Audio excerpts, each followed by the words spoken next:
Bismillahirrahmanirrahim. Inna as-safa wal marwata min syairillah, faman hajjal baita wa i'tamara fala junaha alaihi an yattawafa bihima, wa man tatawwa khairan fa inna Allaha syakirun alim. Bismillahirrahmanirrahim. Inna Sofa sak temene Bukit Sofa, wal Marwata lan Bukit Marwah, iku jabalani gunung loro, bimaka ta ing dalem Mekah. Jadi Bukit Sofa dan Marwah, ada dua bukit. Jadi dulu peristiwane ketika Nabi Ibrahim mengajak anak dan istrinya Siti Hajar dan Nabi Ismail dari Palestina menuju ke Mekah. Ya, di situ Siti Hajar dan Nabi Ismail kemudian ditinggal berdua. Kemudian Nabi Ibrahim kembali ke Palestina, ke rumah dengan istrinya yang Siti Saroh. Dia punya dua istri. Nah, ketika berada di antara Bukit Sofa dan Marwah itu, Nabi Ismail masih kecil bayi, cacah cilik. Ketika masih menyusui, minta susu, berarti ning kono nggone tandus kering, nggak ada air, makanya nangis sehingga Siti Hajar itu bingung sebagai seorang ibu, berlari-lari dari Sofa ke Marwah, dari Marwah ke Sofa sampai 7 kali. Ya, tetap tidak menemukan air, sumber air. Nah, tidak lama ketika Nabi Ismail semakin keras menangis karena kehausan, sambil meronta-ronta, dari bawah kakinya itu ada basah-basah itu. Ini ora ompol. Nah, terus digali-gali, ya, dikorek-korek, ternyata semakin basah ke dalam sampai ada air itu. Maka kemudian dikaruk-karuk oleh Siti Hajar, zami kumpul. Maka sekarang dengan istilah zam itu maknanya kumpul, mengumpul, itu air sedikit.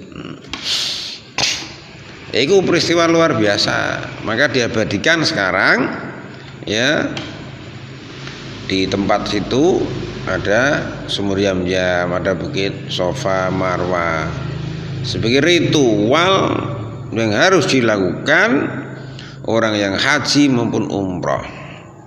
Dari Sofa ke Marwah, dari Marwah ke Sofa, namanya sa'i. Sa'i itu berlari kecil, ini artinya lari-lari, tapi lari-lari kecil, ora mulai banter. Iku min sya'irillahi, saing pira-pira tetengere Allah. A'lamu dinihi, tegese pira-pira tetengere agamane Allah. Jam'u syairatin iku jamai lafaz syairatin. Syair jamanya syairatin. Syiar itu menunjukkan tanda-tanda agama. Syiar Islam berarti mensyiarkan Islam, menunjukkan keislaman. Nah, ini bagian dari tanda-tanda agamanya Allah. Faman mongko sapa wong iku haji sapa man al baita ing Baitullah awi tamar atau umroh suman ai talabasa tegese berpakaian suman bil haji lan haji maksudnya ihram untuk haji awi umroh itu umroh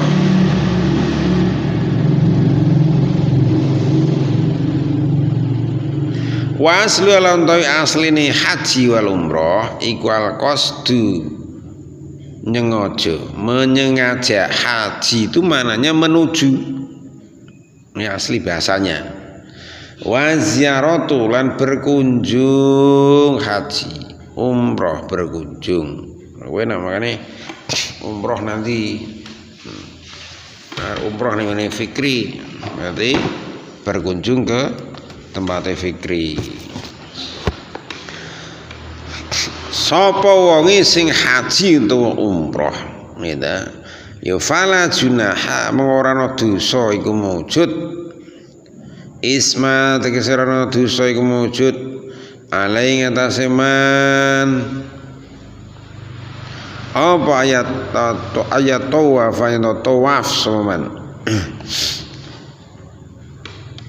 fi dalam ayat tawafa idgham utawi idgham ki huruf ta berarti aslinya ayat tawafa fil asli dalam asline fito dalam huruf to asline ayat tawafa berarti idgham kan jadi ayat tawafa bima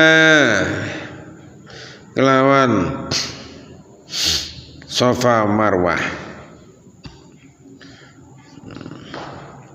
muter-muter ning kono ora apa mate sa'i biaya sak gambarne yen to sa'i wong mlaku-mlaku seman bainauma dalam antarane Safa wal Marwah sab'an kelawan kaping 7 jadi dari Safa ke Marwah dihitung sekali dari Marwah ke Safa 2 kali terus itu dari Safa lagi ke Marwah lagi.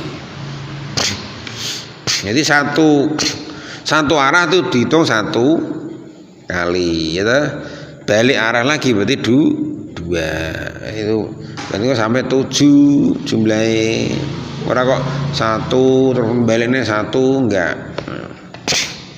Berarti aslinya memang 3,5. Nuzilati turunake apa ayat lama karona lekane gething sopal muslimun wong Islam kabeh zalika ai mengkono ayat tawafa liana halal jahiliyati kron sak temene penduduk bangsa jahiliyah iku kan ana sapa jahiliyah iku yatufuna para tawaf sapa jahiliyah bima kelawan Safa wal Marwah. Lah dulu orang Islam itu ketika melakukan ritual haji atau umroh itu enggan, tidak mau itu berjalan sa'i dari Safa ke Marwah karena meniru orang Yahudi. Orang jahiliyah dulu suka kalau haji umroh juga berjalan-jalan di situ. Jadi orang jahiliyah itu haji, cuman penyimpangannya banyak gitu. Jadi Mekah itu menjadi serame walai malan ngatasi Safa wal Marwah sonaman utawi berhala loro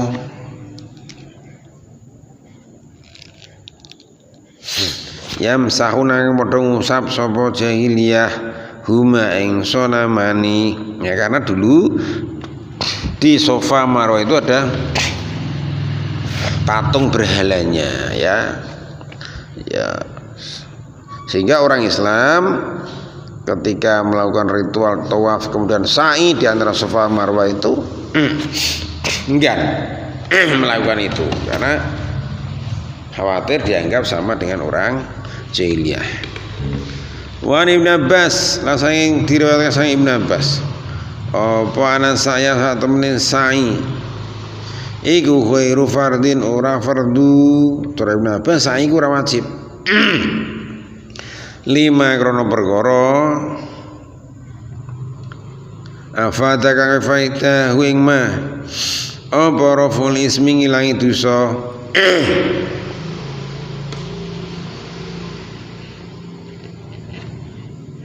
Min takhir saking bingung atau milih. Jadi sa'i itu menurut Ibnu Abbas tidak wajib. Gitu. Wa qala dawu sapa Syafi'i, Imam Syafi'i wa ghairu lan liyane Imam Syafi'i. Ruknun ai huwa utawi tegese sa'i iku ruknun rukun. Nah, wedi mazhab Syafi'i ya ketika haji atau umroh harus tetap sa'i karena bagian dari rukun, tidak boleh ditinggalkan. Kalau Imam Ibnu Abbas tidak wajib. Wa bayana lan jelasake sapa Nabi sallallahu alaihi wasallam fardhiyah tau ing kewajibane sa'i. Nah, karena berdasarkan hadis Rasulullah yang menjelaskan tentang kewajibannya melakukan sa'i ketika haji atau umroh. Biqauli kan dawe Nabi sallallahu alaihi wasallam, inna wa sa'tamani Allah iku katabe majibake sapa Allah alaikum ing atase sira kabeh asya ing sa'i. Jadi ini inna katabe alaikumus sa'ya atas dasar dawuh dari Rasulullah bahwa yang menjelaskan kewajibannya melaksanakan sa'i bagi orang yang haji dan umrah, maka diambil kesimpulan oleh Imam Syafi'i dan ulama lain bahwa sa'i itu adalah bagian dari rukun haji dan umrah, tidak boleh ditinggalkan. Rawang riwayat agung hadis sopal Baihaqi Imam Baihaqi wa ghairu lan liyane al Baihaqi. Wa qala dawu sapa al Baihaqi, wa qala dawu sapa Nabi sallallahu alaihi wasallam,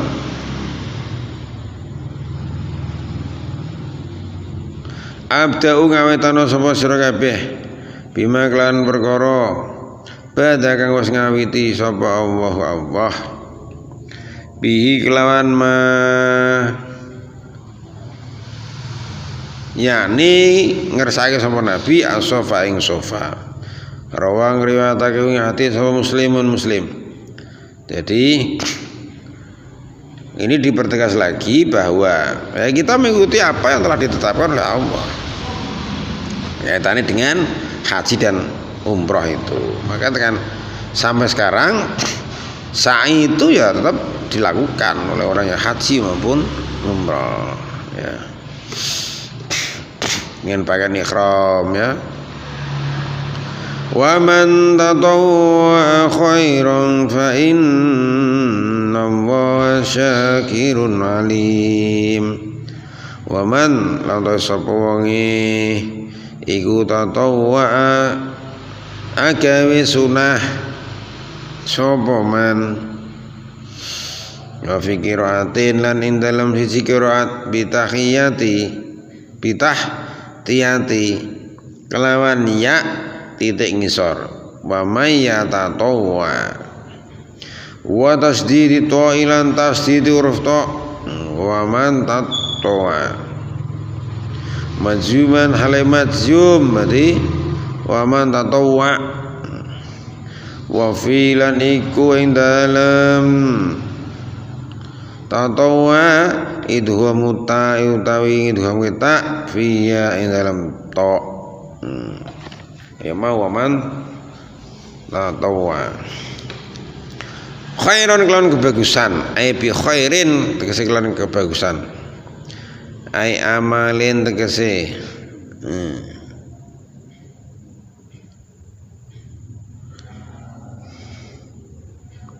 amal ai amilat tegese ngamal sapa wong ma ing perkara lam yajib kang ora wajib apa ma alaihi ngatasi man nyatane min tawafin saing tawaf wa ghairil liyane tawaf. Fa inna wa mangsa temene Allah iku syakirun dan kang akeh nampa syukure li amali maring amaleman pilih sabati kelawan ganjar alai ngatasi man bihi alimun turiku kang ngaweruhi beli bihi kelawan amal. Jadi ketika orang itu melakukan tawaf sunnah atau umroh sunnah ya, atau melakukan ibadah-ibadah kebaikan itu ya sangat baik.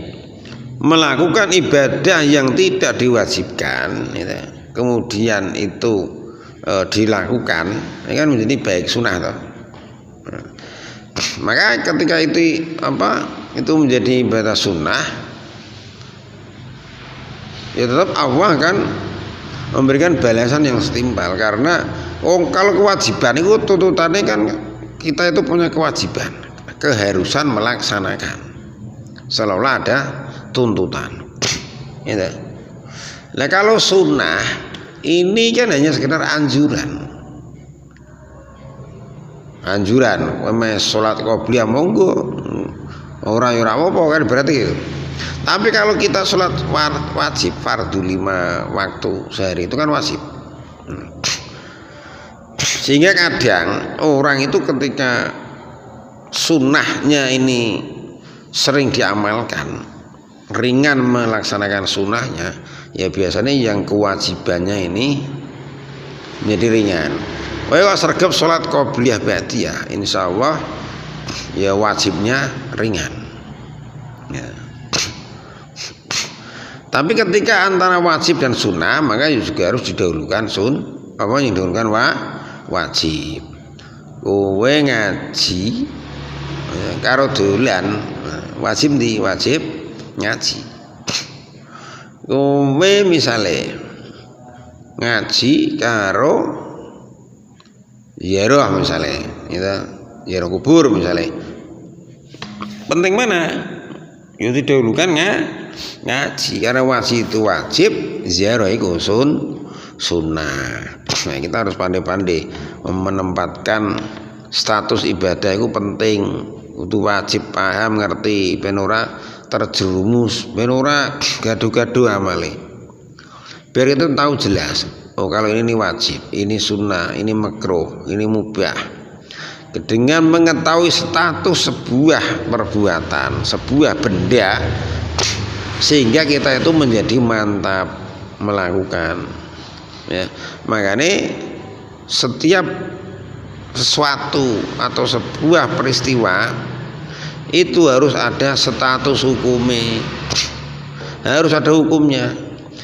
Memakai kacamata itu hukumnya apa? Misalnya menulis menggunakan bolpen warna hijau misalnya, hukumnya bagaimana? Ya.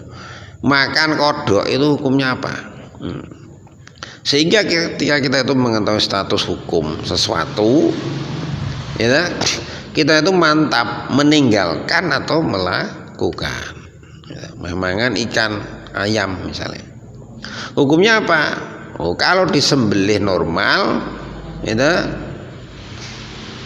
oleh muslim, orang Islam menyebut asma Allah dengan syarat-syarat tertentu itu halalan thayyiban. Ketika kita tahu bahwa ayam ini dimakan adalah jelas hukumnya halal, ya maka makannya itu juga nyaman, tenang. Tapi ketika kita tahu bahwa hukum ini ayam tiren mati kemarin, bangke mati dengan sendirinya atau ketabrak motor ya, tidak dengan disembelih. Nah, kita tahu ini kan hukumnya bangke, ini haram ya.